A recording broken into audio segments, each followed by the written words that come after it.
Krishna, dear devotees, and welcome to today's session. How are you doing? I pray that all is well with you and your families at this time. So when we look at the human spirit, the human being is a phenomenal entity on this planet because we always have the inbuilt desire to be hopeful. We are always hopeful. No matter what happens, we look at it at first glance, but then we are hopeful that it's going to improve. We are hopeful that it's going to change. And that's the kind of spirit that I would like to encourage you to tap into within yourself, within your inner core, to access that part of you that motivates you for hope, that motivates you for promise, that things are difficult right now, but the possibility for things to change is great. So if we connect to ourselves at that level of reality, then we can see gradually that some comfort starts to come and that we feel better, we feel more complete and wholesome, and we're able then to assess the situation for what it is, not for greater than what it is. And in our study of Bhagavad Gita, we are seeing that Krishna is dealing with Arjuna in the same way. Therefore, again and again, if you noticed in the last few verses that we've done, we're seeing that the verse is ending with the Sanskrit line, Na tvam sochita aharasi. He says, therefore Arjun, do not lament. Therefore Arjun, do not lament. Therefore Arjuna, please do not lament. So again and again, Krishna is connecting empathetically to Arjuna's emotional distress at this moment, and he's reassuring him, Arjuna, do not lament. First he's using logic, then he's using emotional support, then again he's using logic, and again yesterday now he's using emotional support. So he's connecting to both sides of the human being. Remember, the brain has two different hemispheres. One is the logical mind and the other is the emotional mind. So Krishna is using both logic and emotional support to try to convince Arjuna, please do not lament. And let's see today how Krishna is going to help Arjuna from the situation where he is. So we're moving on to verse 26 today. So Bhagavad Gita 2.26. Atachainam nitya jatam nityam vaman yase mrityam tatapi tvam mahabaho nainam sochitam maharasi. Translation: if, however, you think that the soul or the symptoms of life is always born and dies forever, you still have no reason to lament, O mighty armed one. So we can see that Krishna is very sensitive to the emotional state of Arjuna. That again and again he's reassuring him, Na tvam sochita maharasi, nainam sochita maharasi. Arjun, don't lament, don't get caught up. Please try to understand what's happening to you. Understand the process of life. You are only seeing one part of the process of life, and you are concluding that this is the way life is. Therefore, Krishna is using logic and emotional support. Logic and emotional support. Logic and emotional support again and again. And today again is using the same counseling, the same teaching. Nainam sochita maharasi. Arjun, do not lament. And Krishna is supporting this with an interesting idea today, that even if you think that the symptoms of life or the soul lives and dies forever, still you have nothing to lament. So Krishna is breaking it down that even if you think you're the body, then the body comes from the earth, right? Doesn't it say that in the Bible? Ashes to ashes, dust to dust. That you come from the earth and then you live your life and then you go back to the earth. That is one part of you, which is only the body. The living force or the soul is different from that. So because Arjuna's consciousness, his awareness of himself right now is only on the bodily level, therefore his realization of life is only on the bodily level. He's only understanding his life from the bodily perspective. He's not able to transcend, to look at life as a bigger process that is happening to him. And therefore, Krishna is connecting to that level of his consciousness and is giving the argument today that even if you think that you are the body, then even then there's no reason to lament. And why is that? Because what is the body made up of? It's made up of all the chemicals that come from the earth. And I remember one survey once that showed that the total value of that in rupees was about 250 rupees. If you measure all the chemicals that the body is made up of, in total value it comes up to about 250 rupees. But surely we realize that the human being is more valuable than that. So what is the value of the human being? It's the spirit soul. It's the soul that gives the human being value. Otherwise, the body is simply a bag of chemicals, which it has inherited by the process of food, by the process of diffusion, by breathing the air, by the process of osmosis, by drinking the water, by all these different processes, it has assimilated this body that we're seeing right now.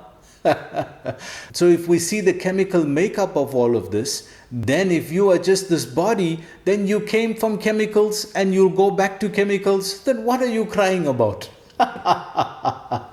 Then what are you lamenting about, Arjun? If that's your logic, then you came from chemicals and you'll go back to chemicals. There's no loss. You'll just go back to where you came from.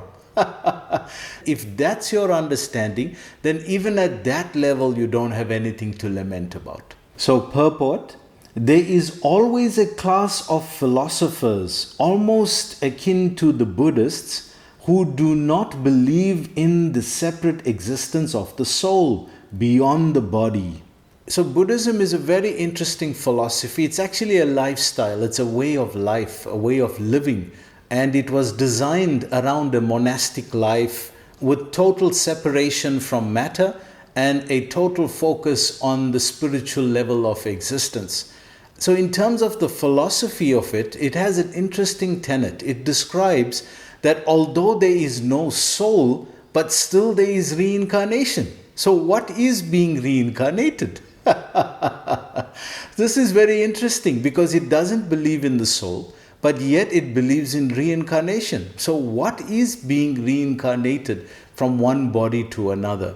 So Prabhupada mentions that there were these kind of philosophers at the time of Krishna as well. So therefore he's mentioning this. Let's take a look at this. When Lord Krishna spoke the Bhagavad Gita, it appears that such philosophers existed, and they were known as Lokayatikas and Vaibhashikas. Such philosophers maintain that life symptoms take place at a certain mature condition of material combination. The modern material scientist and materialist philosophers also think similarly. So let's take a look at this video to understand this better.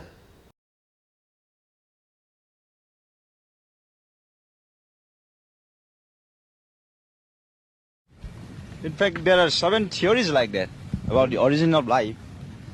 And they say, starting from matter, all the living matters came from non-living. And that's all right. Why it is not coming now? That's good. In the past, you say in the past, the life came out of matter. And why again say in the future? What is this theory? You have already committed that the life began from matter. That is past, began. Then why you say now again future? Then where is the beginning?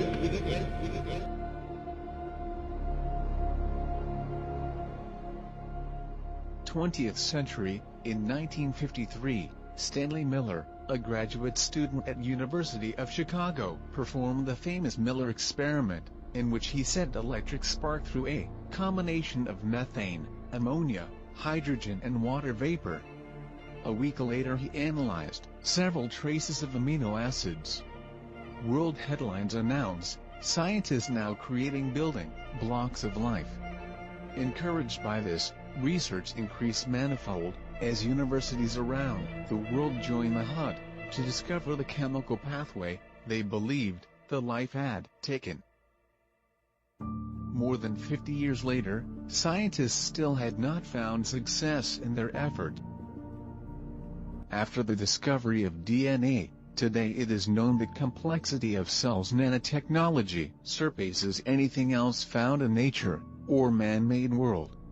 What was wrong in Miller's experiment, if that was an indication of origin of life from chemicals? For amino acids to form, Earth's environment should be devoid of free oxygen, but today, both geologists and geoscientists agree that Earth's early atmosphere contained significant amount of free oxygen.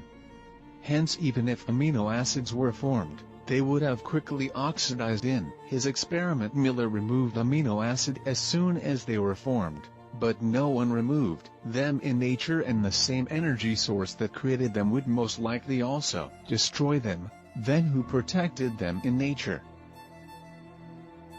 In cell, amino acids, with the help of enzymes, form proteins. However, without enzymes, amino acids do not link readily but tend to react instead. So how they form proteins for further development? In lab experiment, as well as in nature, amino acids formed are equally left-handed and right-handed acids, but inside a living cell only left-handed amino acids occur. Till date, no process has been found that selects one form of amino acid and excludes the other completely. Hence, Miller experiment could not help to verify chemical origin of life. Can life be reduced to chemicals? Michael Polanyi, a renowned chemist and philosopher, states, information contained in DNA can no more be reduced to chemistry than the ideas in a book can be reduced to paper and ink. Even if one were to analyze to the minutest degree the chemical properties of paper and ink in the book, still one would not find the slightest clue about the message contained in the book. The message is something different from paper and ink, and it has completely different origin. Oxford biologist Denis Noble, renowned for his contributions to physiology, in his book, The Music of Life, states, "Let us say, a person relaxes at home by playing a music CD. Upon hearing the music, tears flow from the person's eyes. Imagine aliens observing this scene. The alien scientists, inquiring about the cause of the tears, trace it back to the speaker system, to the CD player, to the CD, to the particular track being played.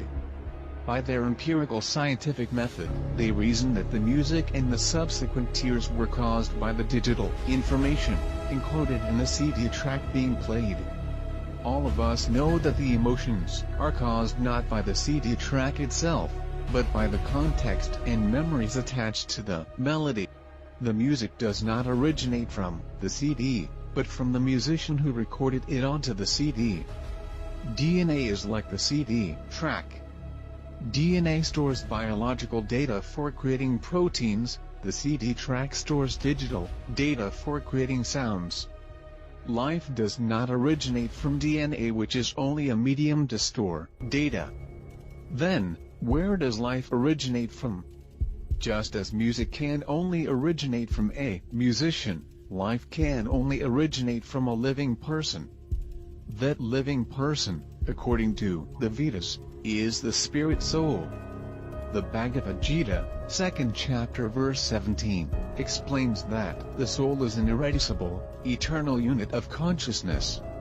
When the soul enters a biological medium such as our body, the body acquires apparent life. Just as a living person is necessary to play the CD and the CD player, the soul is necessary for the dead inert cellular machinery to read the DNA genetic code and run the biochemical processes that animate the cell. The soul is the cause of maintenance, growth and reproduction, the features of living systems that defy reductionist explanation as discussed earlier. According to them, the body is a combination of physical elements, and at a certain stage, the life symptoms develop by interaction of the physical and chemical elements. So we've seen by the empiric evidence of the video that scientists who have tried this have never proved that it's possible. So, there is soul And there is the gross material body, and there is the subtle material body. The soul is the basic principle. But to get a body, as I have already explained, the secretion discharged by the father and the mother, they mix up, they are emulsified and forms in the body of a pea. And the soul comes through the seminar of the father and is situated there. Then the body develops. Now, just try to understand, because the spirit soul is there, therefore matter is developed. If the soul is not there, if the child is dead, no more development. No more development. No dead child develops body. Everyone knows. If it comes from the material combination, then why can you produce a living entity in the laboratory? In the laboratory? No, that is not. The science of anthropology is based on this philosophy. Currently, many pseudo-religions now becoming fashionable in America are also adhering to this philosophy, as are the nihilistic non-devotional Buddhist sects. So we can see that the scientific evidence doesn't align to this philosophy. It's a good philosophy, it makes for a good theory, but it has never been proven to be practical. This is why at the beginning of the video, one of Srila Prabhupada's foremost scientist disciples, His Holiness Swarup Damodar Maharaj, who lived his life as a sannyasi, as an ascetic, but actually did a lot of preaching in the scientific world, on the basis of this point that life doesn't come from chemicals. And again, Prabhupada would say, if life comes from chemicals, I'll give you all the chemicals, you produce life in the laboratory then. And we see they've never been able to do so because the complexity of life at that level, because the complexity of this mechanism is not just a chemical one, it has a spiritual foundation.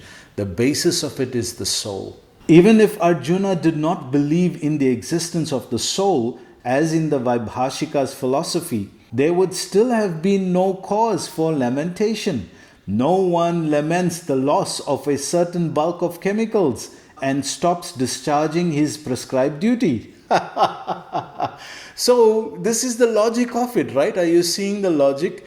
That if we just chemicals, if we don't have a soul, that means we came from chemicals, we existed as a body of chemicals, and we went back to the earth as chemicals. So what are you lamenting about? It's just chemicals that have come up and went back down. So is life as simplistic as that? Are you attached to the chemicals? We see no. We had a meaningful exchange with the person, with the living entity, with the human being that is so deep-rooted within our psyche, within us. Do you really believe that you just had an exchange with a bunch of chemicals? Surely life has a deeper reality than that.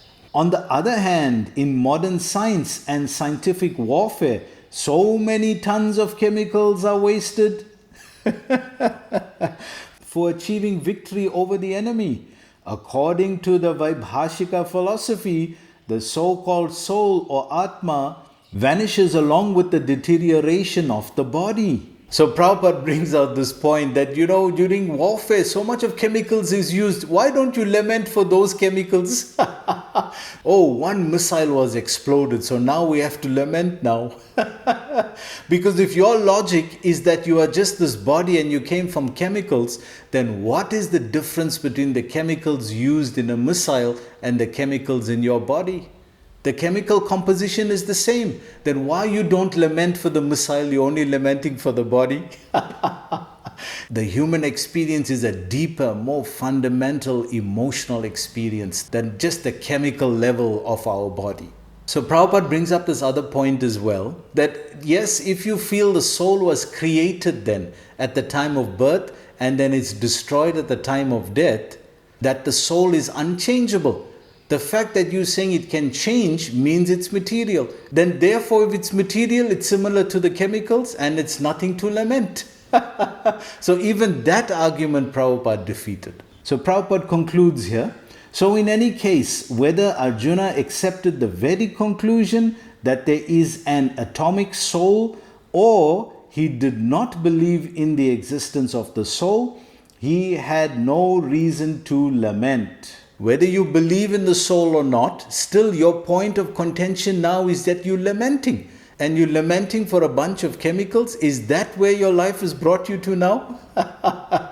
So you can see it doesn't make sense where you're going with this idea, Arjun. It doesn't make sense. But it does make sense that the soul is existing beyond the body. So he concludes here, according to his theory, since there are so many living entities generating out of matter every moment, and so many of them are being vanquished every moment, there is no need to grieve for such incidents if there were no rebirth of the soul. So he's just verifying that, okay, if you believe this, then why are you still lamenting?